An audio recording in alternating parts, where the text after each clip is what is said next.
Hello viewers, তোমরা দেখতে পাচ্ছ যে এই নোটিশটা ভাইরাল হচ্ছে বিভিন্ন গ্রুপে। এই নোটিশটার ব্যাপারে আজকে আমরা আলোচনা করব, যেখানে বলা হয়েছে যে কনস্টেবল, কলকাতা পুলিশের কনস্টেবল, পুলিশ ড্রাইভার এবং সাব ইন্সপেক্টর পদে খালি আছে।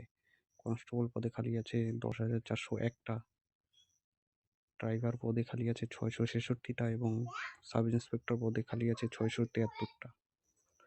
তো এখানে পদ খালি হয়েছে, তার মানে এটা না যে তোমাদের 10,000 খালি আছে তো 10,000ই নিবে।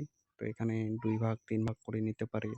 যেমন প্রথমে 4,000 5,000 ছাড়লো, তারপরের বছর আরও ছাড়বে, বা প্রথমে 3,000 ছাড়লো, পরের বছর 3,000, তারপরের বছর 3,000, এইভাবে ছাড়বে।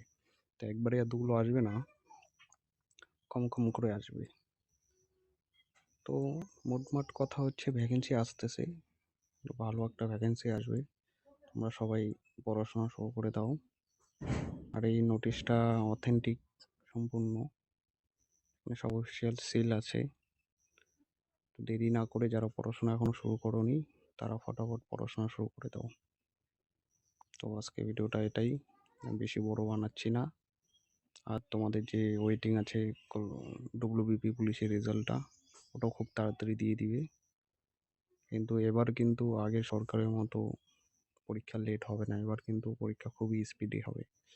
হয়তো ফর্ম ফিল আপের 3 মাস পরেই পরীক্ষা তোমাদের শুরু হয়ে যাবে। ধরো ফর্ম ফিল আপ হলো জানুয়ারি মাসে, মার্চ এপ্রিলের মধ্যেই পরীক্ষা, বা ফর্ম ফিল আপ হলো জুলাই মাসে, অক্টোবর নভেম্বরের মধ্যে পরীক্ষা হয়ে যাবে। এরকম স্পিডে পরীক্ষা হবে। তো তোমরা সবাই দেরি না করে পড়াশোনা শুরু করে দাও। ঠিক আছে, বাই বাই।